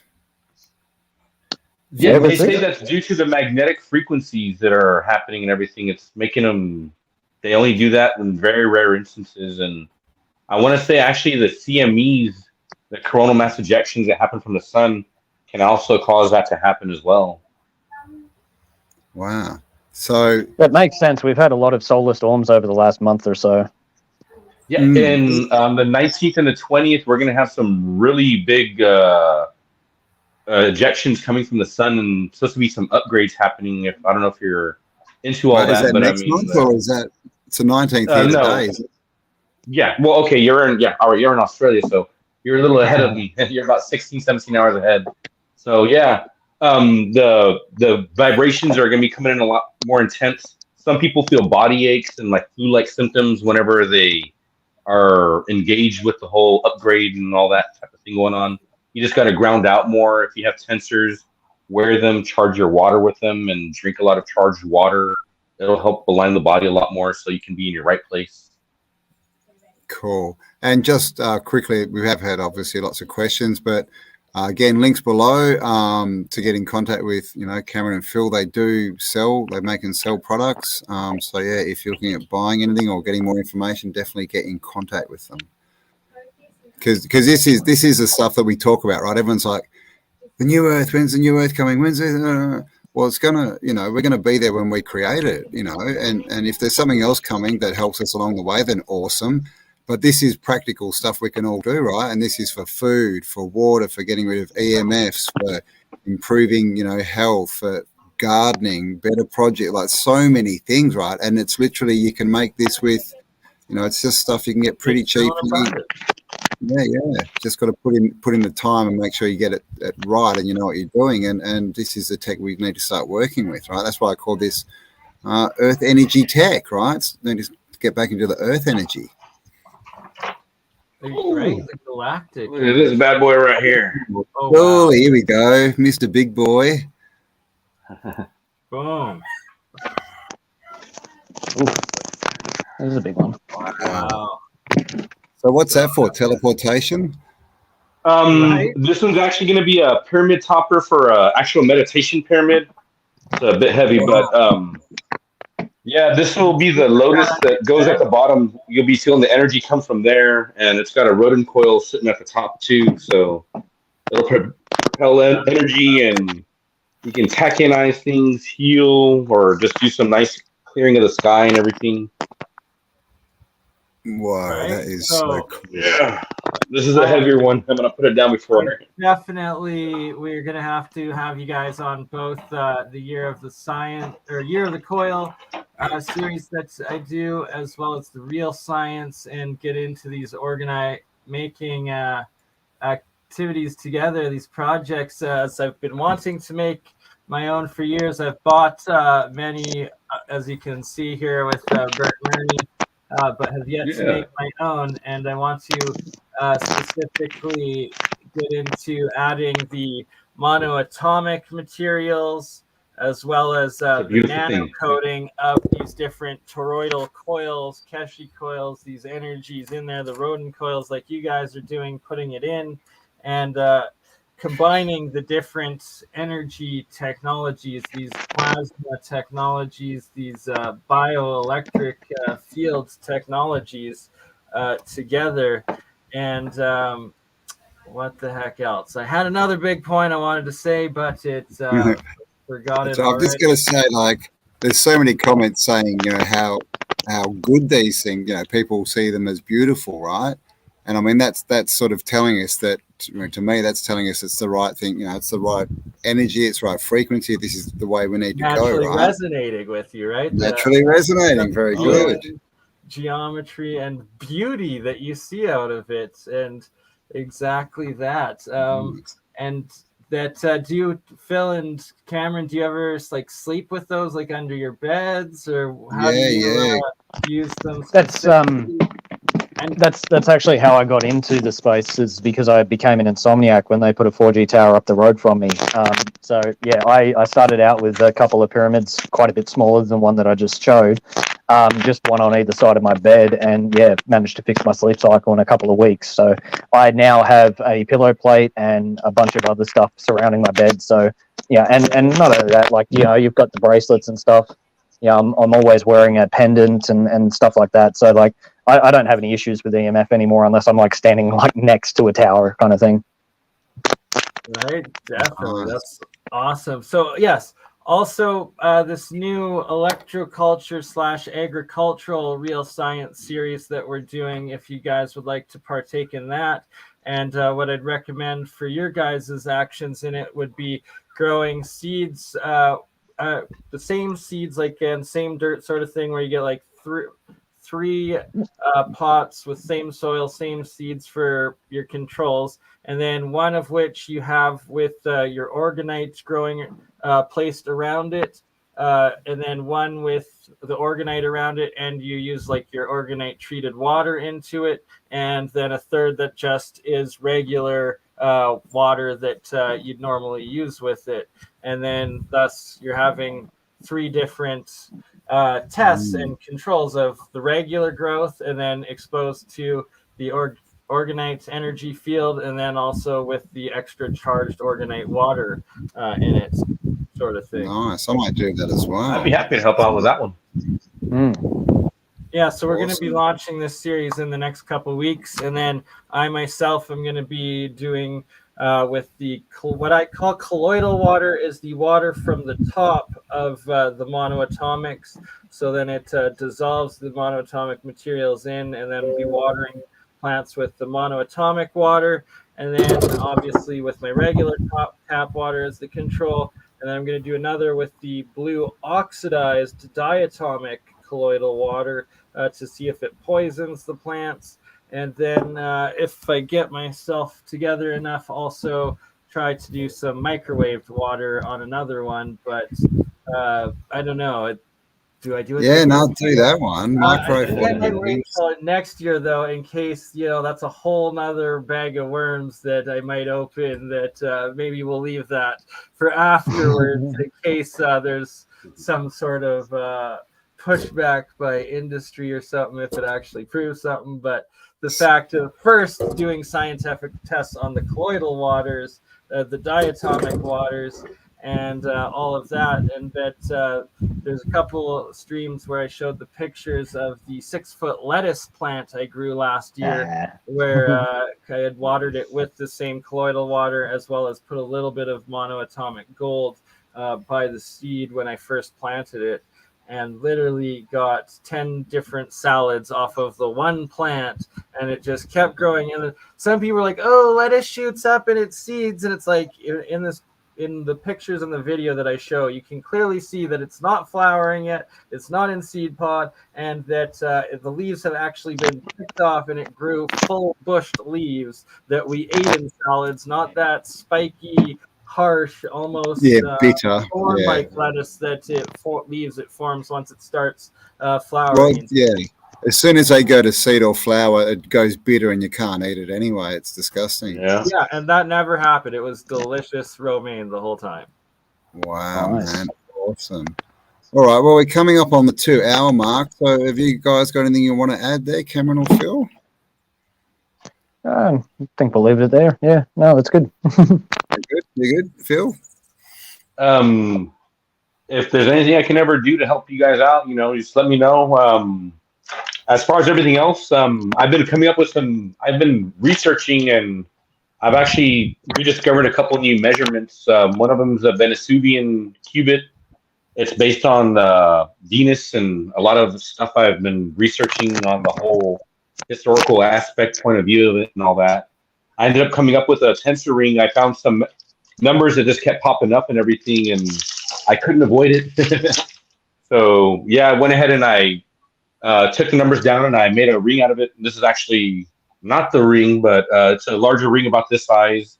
And the energy is really phenomenal. It's such a soft feminine energy. It feels really nice. It's just a very pleasing feel for it. And there's just so much more to come. The more research we do, the more stuff we find, and the more we can help each other, and it just benefits the planet in its whole.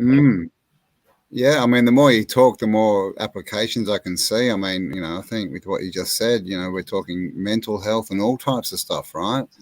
So yes. Yeah. There's so many applications it's so open to. I mean, we're just still scratching the surface when you think about it in those terms.